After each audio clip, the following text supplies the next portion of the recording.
မင်္ဂလာပါအမဒီနေ့ sharing လုပ်ပေးသွားမှာကြတော့မတို့ AutoCAD မှာဒီ 2D drawing တစ်ခုတော့ရေးဆွဲကြည့်ရအောင်နော်အဲ့တော့ဒီပုံလေးမှာသူပေးထားတာကဒါအပေါ်ကဒီ section လေးပေါ့နော်ဒါလေးကကြတော့ဒီပုံလေးကိုအပေါ်ကကြည့်တဲ့ပုံစံလေးပေါ့နော် view နှစ်ခုပေးထားရတယ်ပေါ့ plan view ရဲ့ section view လေးရဲ့ပေါ့နော်အဲ့သူ့နာမည်လေးက box နော်အမတို့ဒီပုံလေးကိုစဆွဲကြည့်ပါမယ်အဲ့တော့ဒီပုံလေးကိုစာဆွဲတဲ့အခါမှာပထမဆုံးစပြီးမြင်ရတာကနော်ဒီမှာသူက 1.25 ဒီအတွင်းဝိုင်းလေးပေါ့နော်ဒီအတွင်းဝိုင်းလေးကဘယ်လောက်ရှိလဲဆိုတော့ 1.25 ရှိတယ်အပြင်ဝိုင်းလေးကကျတော့ 1.425 ရှိတယ်သူနှစ်ခုက center အတူပဲနော်အဲ့ဆိုအမတို့အဲ့ဒါလေးကိုအရင်ချဆွဲလိုက်ပါမယ် R လို့ပေးထားရင်ဒါ radius ကိုပြောရလို့သိရမယ်နော်အဲ့တော့ AutoCAD မှာသူတို့အကွေးဝိုင်းတွေပါတယ်ဆိုရင်အမတို့က cycle သုံးလို့ရတယ်နောက်တစ်ခုက ARC arcs တွေသုံးလို့ရတယ်နောက်တစ်ခုက fillet တွေပေါ့နော်သုံးလို့ရတယ်ပေါ့အဲ့တော့ big comment သုံးရမယ်အဓိက dimension မှန်ရမယ်ပုံဆွဲမြင်ရမယ်အဲ့ဒါဆိုအဆင်ပြေနော်အဲ့ဒါခုအမကဒီမှာ cycle command လေးနဲ့အရင်သုံးကြည့်ရအောင် C enter ကလစ်ချပါတယ် 1.125 enter တလုံးနော်ဒါအတွင်းဝိုင်းလေးပေါ့အပြင်ဝိုင်းလေးက 1.425 ဖြစ်ပါတယ်အဲ့တော့ C enter ခါကြရင် C enter ပြောပြီးတော့အခုအမက center မှတ်ကနော်သူကတော့တစ်ခုကဘိုးတူလေဘိုးတူဆိုသူ့ center မှတ်ကိုအမထောက်ချက်တယ်ဒါမှမပေါ်ဘူးဖြစ်နေနော်အဲ့ဒါ center မှတ်တွေဘာလို့မပေါ်ရလဲပေါ့အဲ့ဒါဘာလို့စစ်ပေးရမလဲဆိုအမတို့ဒီအောက်ခြေမှာ object နဲ့ point တွေကို object တွေရဲ့ point တွေကိုကင်တွဲတဲ့အမှတ်တွေပေါ့နော်ဒီ icon လေးပေါ့အဲ့ဒီ icon လေးမှာ right click ထောက်မယ် object နဲ့ setting ဆိုတာရှိတယ်ပုံဆွဲတဲ့အခါမှာအဓိကဒီ end ပေါ့နော်ဒီ end မှတ်တွေအလယ်မှတ်တွေဘိုမှတ်တွေပေါ့ဝင်ဖြတ်မှတ်ဖြတ်မှတ်တွေပေါ့ဒီ point 5ခုလောက်ကတော့ကြိုတင်တောင်းပေးထားပါတော့တခြား point တွေကမတောင်းဘူးလိုအပ်ရင်တောင်းမယ်တခါလေးကြိုမတောင်းထားဘူးနော်လိုအပ်တဲ့အခါမှာတော့တောင်းမယ်ကြိုတောင်းတင်တာကဒီ5ခုလောက်ကတော့ကြိုတောင်းပေးထားပေးရမယ်တောင်းထားတဲ့ point မြင်ရဖို့အတွက်က object နဲ့ on ဖွင့်ထားပေးရမယ်ဒါဆိုအမက center မှတ်ကိုတောင်းထားတာပဲနော် okay ပေါ့စစ်လိုက်တာဒါပေမဲ့ center မှတ်ကပေါ်လားမပေါ်ဘူးဖြစ်နေတယ်မပေါ်ဘူးဆိုဘာဖြစ်လဲဆိုတော့ဒီမှာတော့ဒီ cursor လေးနဲ့ဒီဝင်းမိုင်းလေးကိုတွားထိပေးလိုက်နော်အဲ့လိုဖြစ်တတ်တယ်ဝင်းမိုင်းလေးကိုထိလိုက်တယ်ဆိုရင် center မှတ်လေးပေါ်လာတယ်အဲ့တော့မှထောက်ပါကလေးချပါနောက်လဲဆိုတော့ 1.425 enter ဒါဆိုရင်အဝိုင်း2ဝိုင်းရပါပြီ2ဝိုင်းရပါပြီဆိုရင်အမတို့ကနော်ဒီအပေါ်ကအကွက်ကလေးနှစ်ခွက်အစဆိုရင်၄ရောက်အတုံးလေးနှစ်ခုပေါ့နော်အဲ့တော့အပေါ်၄ရောက်ဝိုင်းလေးမှာအပေါ်ကဒီ rectangle လေးက 0.6.5 ရှိနော်အဲ့အမက 0.6.5 ကို rectangle လေးပဲဆွဲလိုက်မယ်နော် line ဆွဲလဲရ rectangle ဆွဲလဲရ rectangle ဆိုတော့ပုံမြန်တာပေါ့ REC enter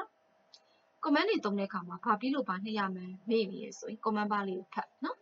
first point ကလေးချပါ corner တန်ဖိုးတိကျတဲ့လူတွေမှာတော့ဘာခံရလဲဆိုရင်8နဲ့2ကိုတွဲနှိပ်ကြတယ်နော် shift 2 shift 2ဆိုတာနှိပ်လိုက်ရင်လက္ခဏာလေးပေါ်လာမယ်ပြီးရင်အလျားတန်ဖိုးက 0.h အနံတန်ဖိုးကကျတော့မှာတော့ 0.5 ဖြစ်ပါတယ်တခုရပြီနော် sorry ဘာလို့ 0.8 မဟုတ်ဘူးကွနော် 0.6 ဖြစ်ရမှာမှားပါတယ်ပြင်ဖြတ်ပါတယ် IC enter ကလေးချတယ် shift 2 0.6,0.5 ပါရှာနော်နောက်တစ်ခုနောက်၄လောက်ကွက်ကလေးကကြောင့်ဘယ်လောက်ပေးထားလဲဆိုတော့သူကမှအလျား 0.8 အနံ 0.25 ရှိနော် IC enter ကလေးဝင်ပါတယ်နော်အတော့ခံရပါမယ်အလျားရဲ့အနေနဲ့ပါလိုက်မှာတော့ shift နဲ့2ကိုတွဲနှိပ်ပြီးတော့စာပေးရတယ် 1h လောက်လဲ 0.25 enter သူနှစ်ခုကဆင့်ထားမှာမလို့အမကမူနဲ့ရွှေ့လိုက်မယ်နော် center 2ပေါ့ enter မူဆိုတော့ object ကိုရွှေ့ယူလာ enter command ကတောင်းတယ် select ပေးပါတယ်နော် command bar လေးဖတ်ကြည့်ပါ select ရွှေ့မဲ့ object ကို select enter base ဘယ်နေရာကနေကိုင်ရွှေ့မှာလဲအမတို့ကဒီနှစ်ခုကိုဒီ center 2ဒီအလယ်နှစ်ခုကိုထပ်မှာမှတ်လားအဲ့တော့ဘာလုပ်လဲထပ်မဲ့ဒီ base ကိုင်တဲ့နေရာကနေထားမဲ့နေရာလေးကို click လေးဝင်လိုက်ပါတယ် click ချပါနော်ကိုင်လိုက်နေရာနေထားမဲ့နေရာလေးကို click ချပေးလိုက်ပါ လိုလေးရပါဆိုအမတို့ကသူ့အပြင်မှာသွားကတ်မှာလေအပြင်အဝိုင်းရဲ့ 1.425 ရှိတဲ့နေရာလေးကိုမှသွားကတ်ပေးရထိပေးရမှာပေါ့နော် Amanda ဟုတ်လားဒီနှစ်ခုလုံးတစ်ခါလေး select ကောက်လိုက်ပါတယ် Enter နော်အောက်ခြေရဲ့ဒီလေယားကိုင်မယ်အပြင်အဝိုင်း 1.425 ရဲ့ဒီအပြင်ဒီနေရာလေးနဲ့ဒီဘက်ကလေးက quadrant ပေါ့နော်ဝင်ဖြတ်မှတ်ပြီးတော့သွားထိလိုက်တယ်ထိလိုက်တော့ပုံကမတူဘူးเนาะသွားဟာနေအမတို့ဒီပုံကကြာပါဗလဲဟာနေခြင်းမရှိဘူးသူကဒီနေရာလေးက line ပုံစံနဲ့ဝင်ရမယ်ပေါ့နော်ထိနေရမယ်အမတို့ကဘာလုပ်မလဲဆိုတော့ဒါဆိုဒီနေရာဟာတော့ပြေးထိပေးရမယ်သဘောမျိုးပေါ့နော်အဲ့တော့ဘယ်လိုထိပေးရမလဲဆိုရင်ပြောပြမယ်အဲ့တော့အမတို့ကဒီကနေဒီကိုကတ်တင်sorry ဒီ downline ကလေးပေါ့နော်အလျားမြင့်လေးတစ်မြင့်ဆွဲပေးလိုက်ပါနော်အလျားမြင့်လေးဆွဲရဲဆိုတော့အကြောင်းရှိတယ်ဒီအလျားမြင့်နဲ့ဒီအဝင်းပိုင်းနဲ့မှာဒီ intersect ဖြစ်သွားလိမ့်မယ်ဖြတ်မှတ်ဖြစ်သွားလိမ့်မယ်နော်ဖြတ်မှတ်ဖြစ်သွားပြီဆိုတော့အမကဒီ rectangle နှစ်ခုကို select မှတ်ပါတယ် enter ဒီကကင်လာမယ်ဒီ n အမှတ်ကနေကင်ပြီးတော့အမတို့ဒီအကူလောက်ထားတဲ့ဒီဖြတ်မှတ်ကလေးကိုလေးရွှေ့ချလိုက်ပါတယ်ကလေးချနော်တော်တယ်မျိုးလေးယူပေးရမှာဟုတ်ပြီပြီးအမကအကူတိုင်းကိုပြန်ဖြတ်ပါတယ်ပြီးရင်အမတို့ဒီပုံအတွက်ကဒီဝေးမပါဘူးပေါ့နော်။margin လေးဖြတ်ပြရပါမယ်။နော်ရှာပြီ။ကဲဟုတ်ပြီ။အပေါ်ပိုင်းကိန်းကပြီးသွားပြီပေါ့။ကဲအောက်ဘက်ကိုဆက်။အောက်ဘက်ကျတော့ तू ကပေးထားတဲ့ပုံစံက तू ကသူ့အမြင့်ကိုမှကြည့်လိုက်နော်။ 2.95 2.95 ကအမတို့ရဲ့ဒီ level ကနေဒီအောက် level ပေါ့နော်။ဒီအောက် level မြင်ကနေပြီးတော့မှ तू ကဒီ fork ရဲ့ဒီအမြင့်ပေါ့နော်။ဒီ plate ရဲ့ဒီအပေါ်အမြင့်လေးကို तू ကသွားကြတယ်နော်။အမတို့ကဘာလုပ်မလဲဆိုတော့သူ့တိုင်းပေါ့နော်သူဒီအပေါ်မြင်ကနေဆိုတော့အမကဒီကနေ line လေးဆွဲချလိုက်မယ်နော်တက် line လေးဆွဲနော်အဲ့နေရာမှာ auto view site ကမယ် auto off ထားတယ်ဆိုရင်မှနော် line တွေကစောင်းလိုက်တယ် auto လေးကို on ပြီးတော့ output ကိုဘယ်လောက်လဲ 2.95 အဲ့ဒါရှာမယ်နော် 2.95 ရပါပြီဆိုအမတို့ကဒီနေရာမှာလဲဒီအမြင်လေးတွေကနော်ဒီကောင်လေးတွေကလည်းဘာရှိလဲဆိုမှလို့ဒီနော်သူက 2.95 နေရာကိုရောက်ကမှာပေါ့နော်ဒါလေးတွေကဒီ vertical မြင်လေးတွေနော်ဒီအပြင် line ပေါ့အပြင် line က 2.95 အထိကိုရောက်ကမယ်ဒီအောက်ကတော့သူက 0.3 ချက်ကြီးတယ်ပေါ့နော်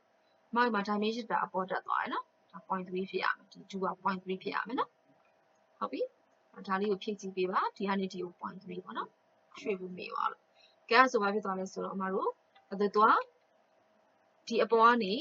ဒီနေရာလေးထိကို 2.95 အဲ့တော့အမတို့က 2.95 ရှိတဲ့နေရာထိကိုရောက်ကမယ်ဆိုတော့เนาะဒီနေရာလေးကိုမှယူလိုက်မယ်เนาะဒီ quad ထဲကနေယူလိုက်เนาะ line လေးကိုတက်တက်လေး auto အမီဆွဲချလိုက်ရှည်ရှည်လေးပေါ့เนาะတတ်မှတ်ချက်မရှိဆွဲချလိုက်မယ်ပြီးရင်အမတို့ကဒီ line ရဲ့အပြင် line ဒီလောက်မှရှိရမှာလေ 2.95 နေရာထိကိုရောက်ကောင်းမယ်ဆိုအမဒီကနေ 2.95 ရှိတဲ့နေရာလေးပိတ်ပလိုက်တယ်ဒါမျိုးလေးပေါ့နော်ဒါဆိုရပါပြီဒါဆိုအမကဒီကောင်လေးကိုဖြတ်လိုက်မယ်ဆိုဒါဒီ line လေးရပါလေ 2.95 အကွာကိုရောက်သွားတယ်ရောက်သွားပြီပြီးအမဒီဘက်လေးပါဒါလေးဖြတ်လိုက်မယ်နော်ဒါလေးပါဖြတ်ပလိုက်မယ်ဟုတ်ပြီပြီးအမဒီဟာတာလေးဖြတ်ပလိုက်ပါမယ်အဲ့ဒါပြီဆိုရင်ဒီဘက်ကိုဘယ်လောက်ထပ်ထုတ်လဲဆိုတော့ 0.9 sorry 0.9 ကဒီအစုံနဲ့ဒီနှစ်ခု 0.9 အဲ့ဆိုရင်တော့ 0.9 ဆိုတော့ဒီကြားက 0.3 ရှိတော့နှုတ်လိုက်တော့ 0.6 ကျန်ပြီပေါ့နော်အဲ့အမကဒီအပြင်ဘက်ကနေဒီဘက်ကိုဒသမ6ပေါ့နော် 0.6 ကမှအောက်ဘက်ကိုမှလည်း 0.3 ပြန်ထုတ်လိုက်ပါတယ်နော်ပြီးအမတို့ဒီဘက်ကိုသူတို့ line ကိုတည်ပြီးလိုက်ပြီးတော့ဒီကိုပြေးဆက်လိုက်တယ်ပေါ့နော်ဒါမျိုးလေးပေါ့ပြီးပို့တာကို train dr enter ဆိုပြီး train နဲ့ဆက်ပလိုက်ပါတယ်ဒါမျိုးလေးဖြစ်သွားမယ်နော်ရှာပြီဒါဆိုအမတို့ကတစ်ဖက်ပဲဆွဲမယ်တစ်ဖက်ကဘာလို့ရလဲဖြောင်းမြက်ပွေးကို mirror ခောက်လို့ရတာအောင်နော်ပြေးဆွဲလို့လဲ m I enter mirror ခောက်မယ်ဒီခြေထောက်ပုံစံလေးကိုဆက်လက်ကောက်တယ် enter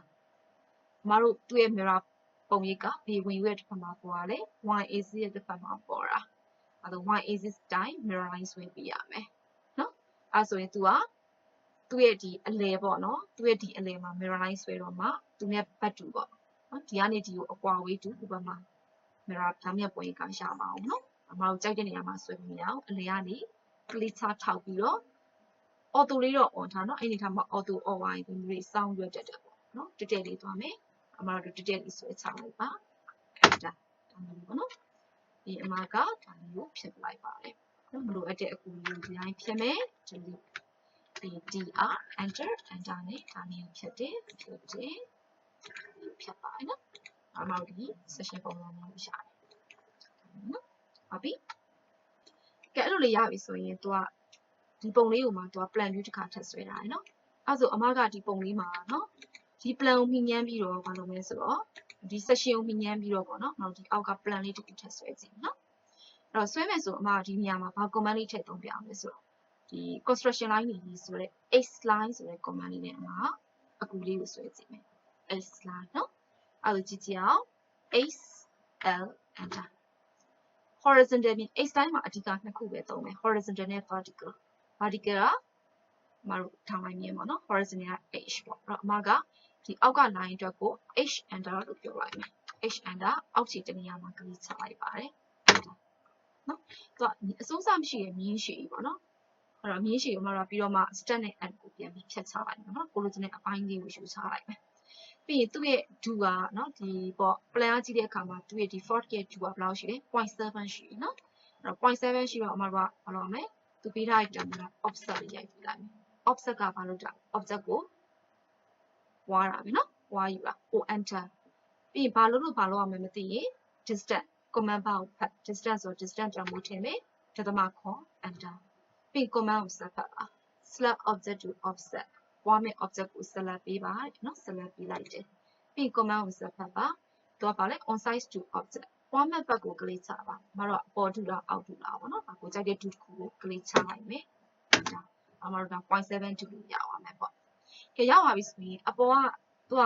plan view ကကြည့်တဲ့အခါမှာဒီ fork ရဲ့ဒီပုံစံပေါ့နော်ဘယ်လိုမြင်ရမလဲเนาะအမတို့ဒီပုံလေးကိုတစ်ချက်လေးပါကြည့်လိုက်နော်ဒါလေးကသူက plan ကကြည့်ဒါလေးကအပေါက်ကလေးပေါ့နော်အမတို့ဒီလိုလေးပေါ့ plan ကကြည့်ရင်ဒီအပေါက်ကလေးပေါ့နော် 0.6 ဆိုတဲ့ဒီအပေါက်ကလေးရှိမယ်နော်ဒီဘက်က 0.6 ပေးတာဒီ4တော့အကွက်ကလေးကကြတော့အမတို့ plan ကကြည့် 0.8 ပေါ့နော်ဒါမျိုးလေးပေါ့ဟုတ်ပြီဒါလေးကကြတော့အမတို့ဒီကနေဒီကို 0.6 ထွက်တဲ့နေရာလေးနော် 0.6 ထွက်မယ် 0.6 ထွက်မယ်အဲ့ဒါလေးအမတို့ဆွဲပြရမယ်တော့ HL enter အမကဒီ session ကိုမြင်ပြီးတော့ plan ပြန်ဆွဲမှာမို့လို့ vertical နဲ့ဆွဲမယ်နော် vertical ထောင်လိုက်ချမှာရမယ် V enter အမတို့ဒီfork ရဲ့ဒီဘက်အနားတက်နဲ့ဒီဘက်အနားတက်တခုရမယ်နော်သူ့ပေါ်မှာသေချာလေးမြည်အောင်ချမယ်ရှားပြီ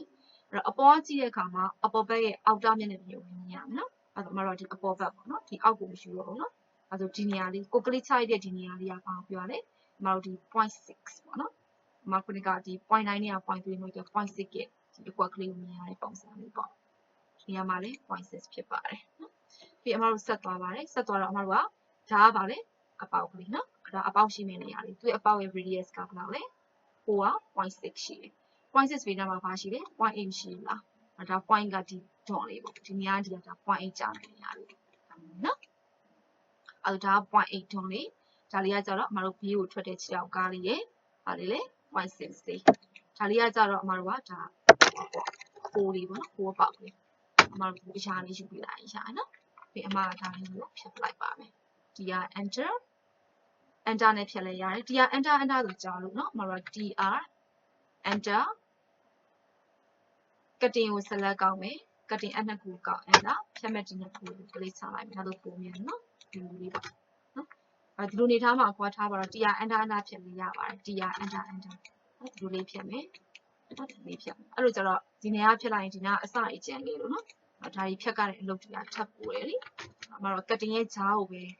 တတ်မှတ်ပြီးဖြစ်မယ်ဆိုတော့ဒီလိုနေထားမှာကျတော့ tr enter သုံးလို့ကဟိုကြားလာလို့เนาะ tr enter cutting အနှစ်ခုကိုကောက်မယ် enter ဒီ cutting ရဲ့အပြင်နဲ့ဒီ cutting ရဲ့အပြင်ကိုဖြတ်မယ်အဲ့တော့ဒီ cutting ရဲ့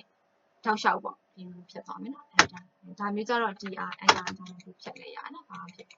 ဒါမှဒီမှာပုံခံသွားလို့တစ်ကအစအကျန်တယ်နော်ဒါဒီတိုင်းနဲ့ဖြတ်လိုက်တော့ဟုတ်ပြီဒီလိုလေးရှိသွားပြီအဲ့တော့အမတို့ဒီနေရာကပါလေဒါအပေါက်ပုံစံလေးထည့်ပြရအောင်နော်အပေါက်ရဲ့ဒီ radius က 0.6 ဖြစ်တယ် diameter 0.6 ပေါ့ radius ကို 0.3 ပေါ့နော်အမ c enter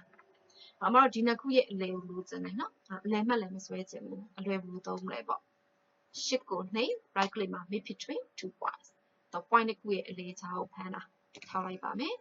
အမကဒီ point နဲ့ဒီ point ကိုယူလိုက်တယ်ဆိုဒီလိုရအောင်နော်အဲ့တော့ဒီနှစ်ခမ်းသားလေးကိုဒီကလစ်ချပြီးထိလိုက်ရင်ရတယ်ဒီမှာဒီဖြတ်ပြီးလိုက်ပါ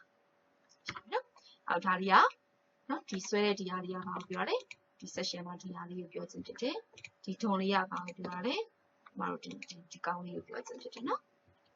ဒီဟာလေးကကြတော့ဘယ်ဟာပြောရလဲဒီ level အမြင့်ဒီ